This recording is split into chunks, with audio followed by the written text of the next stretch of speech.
Hello everyone, welcome back to my channel smart sociology success. UGC या कहे NTA net exam होने जा रहा है। उसमें जो बच्चे सोशियोलॉजी यानी समाजशास्त्र से फॉर्म भरे हैं उनके लिए उसका पीवाईक्यू सॉल्व करना मोस्ट इम्पॉर्टेंट है।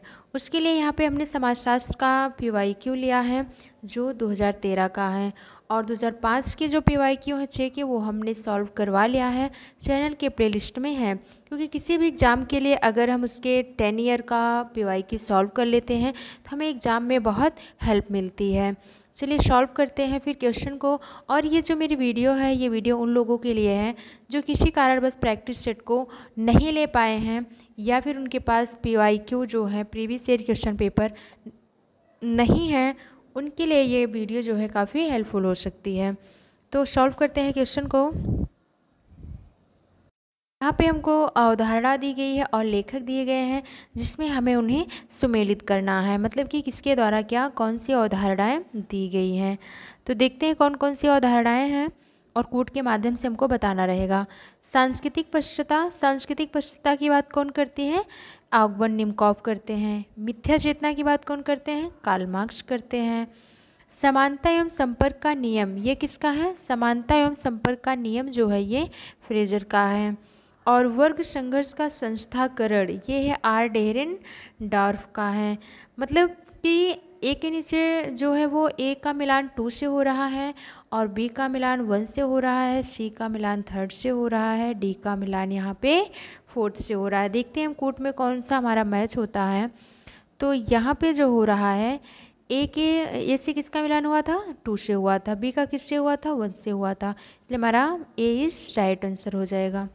अगला क्वेश्चन है हमारा, एक संस्था से बनती है, मतलब किससे बनती है? एक संस्था किससे बनती है? कर्ताओं एवं समूहों से, नियमों एवं विधियों से, मूल्यों एवं मानदंडों से, और या फिर इन तीनों सभी से बनती है? किससे बनती है? तो एक संस्था जो है वो नियमों एवं विधियों से बनती है। अगर हम संस्था के बारे में बात करें तो ये जो है, अगर संस्था जो होती है, संस्था को अगर हम कहें कि संस्था नियमों एवं विधियों की कार्यप्रणाली व्यवस्था है। क्या है? कार्यप्रणाली व्यवस्था है।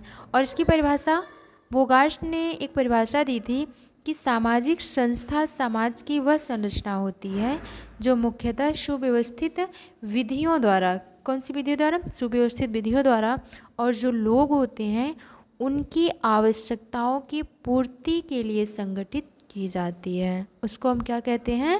संस्था कहते हैं। आगे देखते हैं, जॉर्ज सिमेल का क्वेश्चन पूछा गया है। जॉर्ज सिमेल का समूह का एकल, द्विक तथा त्रिक के रूप में वर्गीकरण निम्नलिखित में से किस पर आधारित है? एकल, द्विक, त्रिक। शारीरिक समीपता पर, सदस्यता की प्रकृति पर, सामाजिक संबंध पर, समूह का आकार किस पर आधारित है? देखिए, अगर हम यहाँ पे सामाजिक समूह की बात करें तो सामाजिक समूह व्यक्तियों के उस निश्चित संग्रह को कहते हैं जो परस्पर संबंधित क्रियाएं करते हैं। कौन सी क्रिया करते हैं? परस्पर संबंधित क्रियाएं करते हैं।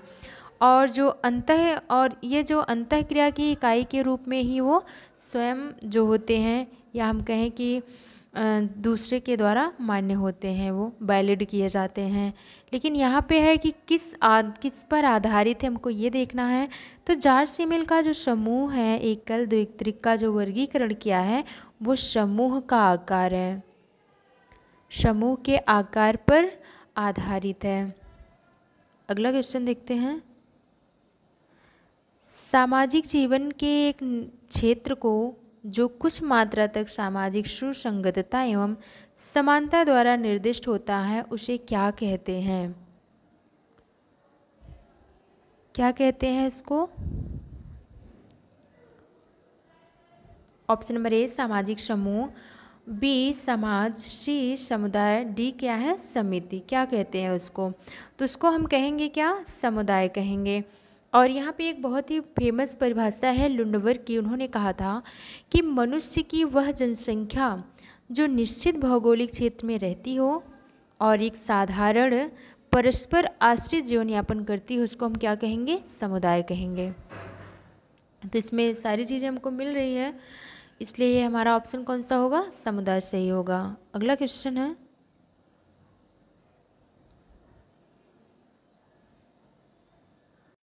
यहाँ पे पांचवा क्वेश्चन है, C.W. मिल्स का संदर्भ दृष्टिगत रखता है जीवन वृत्त, समाज वृत्त, इतिहास, भूगोल, नृजाति वर्णन, क्या रखता है। यहाँ पे हमारा कूट भी है, हमको कूट के माध्यम से बताना पड़ेगा कि क्या सही है। केवल 2 सही है, 2 और 3 सही है, 1 और 3 सही है, या सभी सही है। तो देखते हैं हम पहले तो कौन सा सही होता है। इसमें जो है हमारा C.W. मिल्स के अकॉर्डिंग ए जो है हमारा क्या कह रहा है, ये जीवन वृत्त, ये सही होगा। और जीवन वृत्त के बाद हमारा क्या सही होगा, इतिहास, 1 सही है और 3 सही है। ऑप्शन में देखेंगे अभी किस में है, तो इसका जो है किस में है तो ऑप्शन में 20 राइट आंसर हो जाएगा।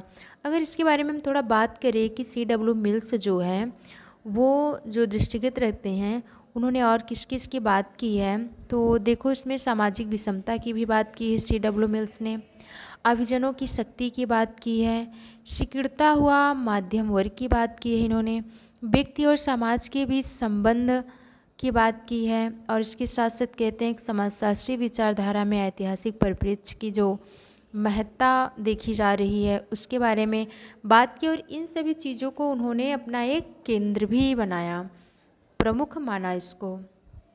आगे का क्वेश्चन है हमारा, निम्नलिखित में से किस दृष्टांत को एक संदर्भ समूह व्यवहार के रूप में नहीं माना जा सकता है।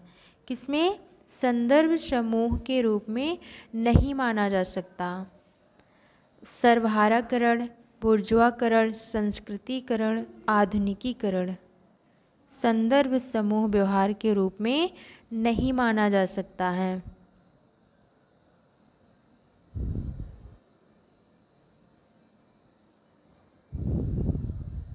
ऑप्शन क्या सही होगा, तो ये जो इसका राइट होगा आधुनिकीकरण। अब आधुनिकीकरण क्यों नहीं आएगा,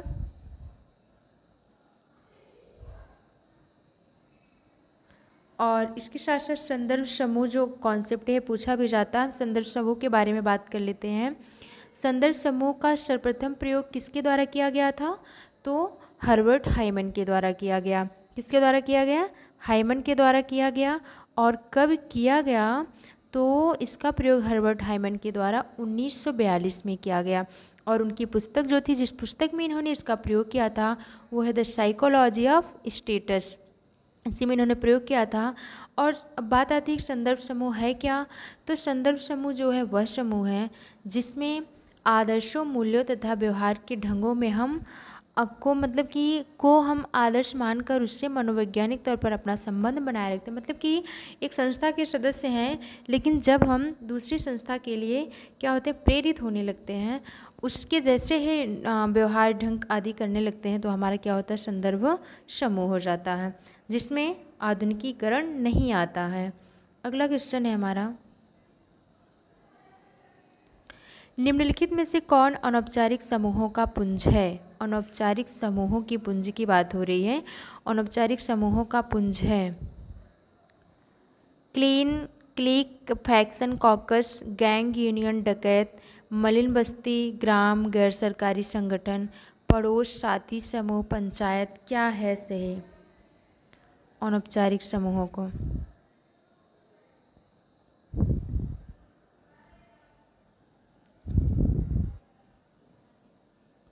बात करें किसका, अनौपचारिक समूहों का पुंज है। इसमें जो राइट आंसर है वो है क्लिक, फैक्शन, काकस। और इसके बारे में हम थोड़ा बात कर लेते हैं। ये जो है अनौपचारिक समूहों का पुंज है। इसकी मतलब कि समूह जो है ये 2 श्रेणियों में विभाजित है। पहला जो है वो क्या है, व्यवहारिक समूह है। और व्यवहारिक समूह जो है वो किसी उद्देश्य को पूरा करने के लिए गठित किया जाता है। दूसरा क्या है, अनौपचारिक समूह, जिसकी यहाँ पे बात हो रही है।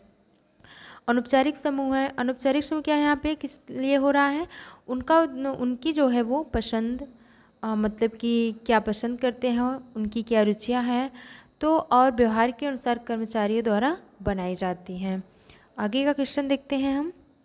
निम्नलिखित में से किसने यह तर्क दिया है कि विद्यालय बच्चों को सार्वभौमिक मानकों तथा वयस्क समाज की अर्जित परिस्थिति की ओर अग्रसर होने के लिए तैयार करते हैं। क्वेश्चन क्या है, थोड़ा लेंथी, फिर से पढ़ लेते हैं। निम्नलिखित में से किसने यह तर्क दिया है कि विद्यालय बच्चों को सार्वभौमिक मानकों तथा वयस्क समाज की अर्जित परिस्थिति की ओर अग्रसर होने के लिए तैयार करते हैं? ऐसा किसने कहा है?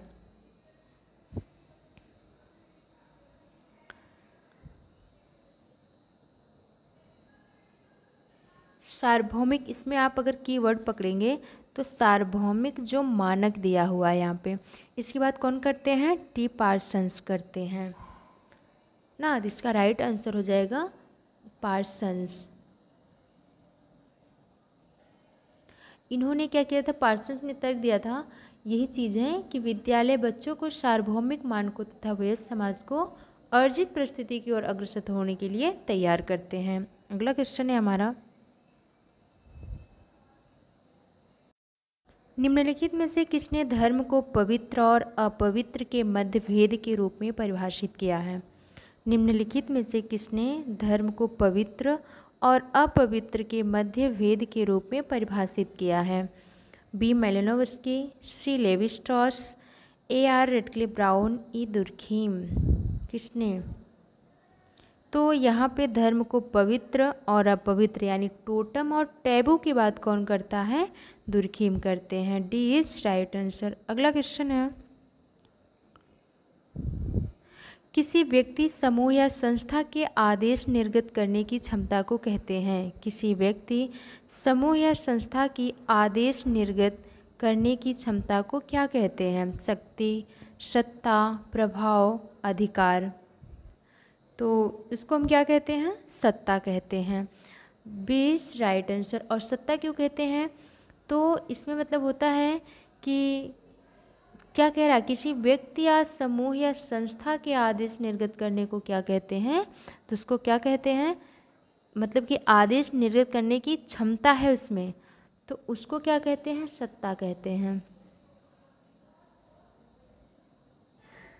और सत्ता का मतलब यहाँ पे राजनीतिक चीज़ों से लिया जाता है, ये भी आप ध्यान दीजिएगा कि मतलब जैसे कि उसके अंदर इतनी सत्ता, इतनी पावर हो कि वह अपने कार्य को करवा सके।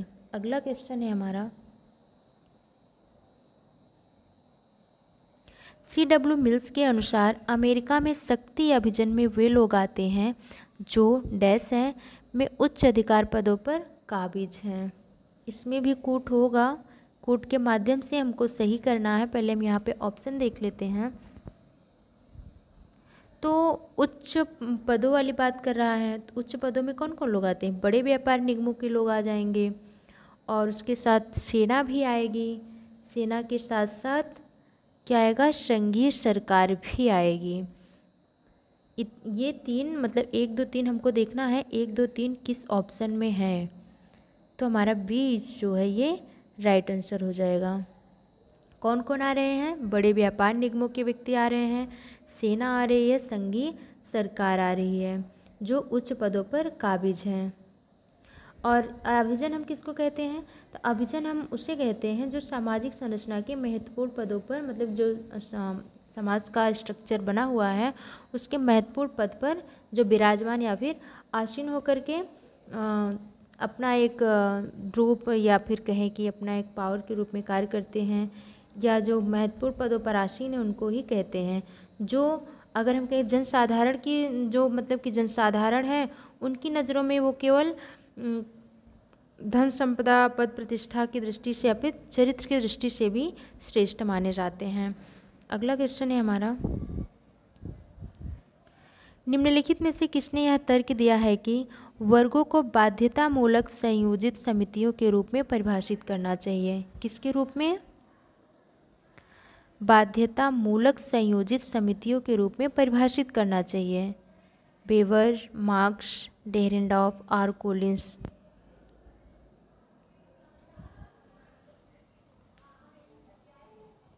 तो इसका राइट आंसर जो है वो है आर डेहरेंडॉर्फ।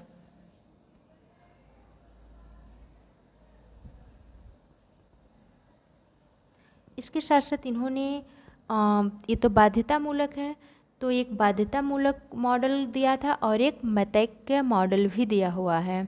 और इसको किस रूप में उन्होंने दिया हुआ था, तो संघर्ष सिद्धांत को जो उन्होंने प्रस्तुत किया है उसके पहले उन्होंने पश्चिमी सोच पर आधारित, किस पे, पश्चिमी सोच पर आधारित समाज में मतलब कि एक दूसरे के विरोधी के रूप में उन्होंने 2 मॉडल प्रस्तुत किए थे, एक मैथेक मॉडल और एक बाध्यतामूलक मॉडल।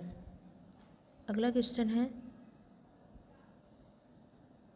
आर डेरेनडॉर्फ के अनुसार उत्तर पूंजीवादी समाज निम्नलिखित में से किससे अभिलक्षित होता है?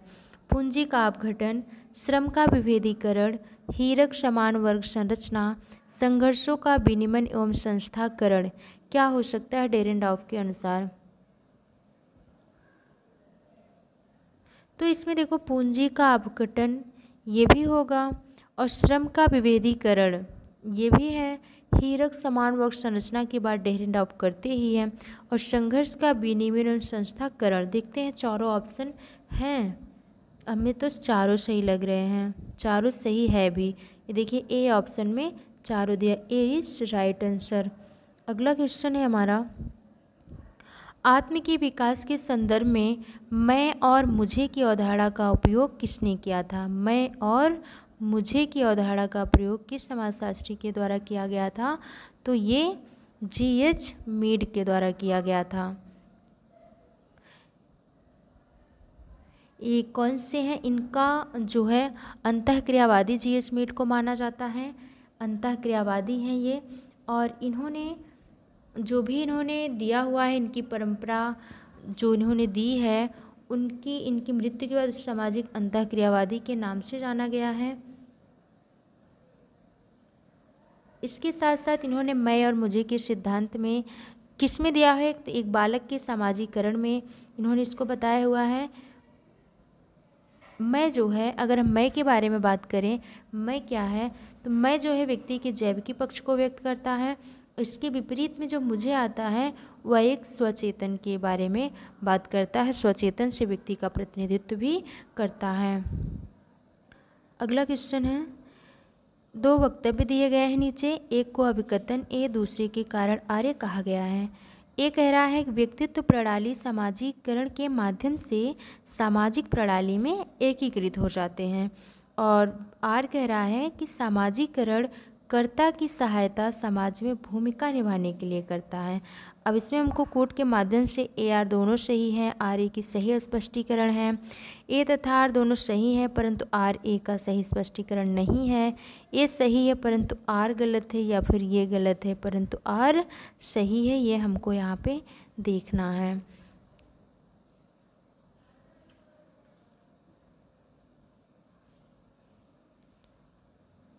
इसमें देखिए ऑप्शन जो कह रहा है कि व्यक्तित्व प्रणाली सामाजिकरण के माध्यम से सामाजिक प्रणाली में एकीकृत हो जाती है।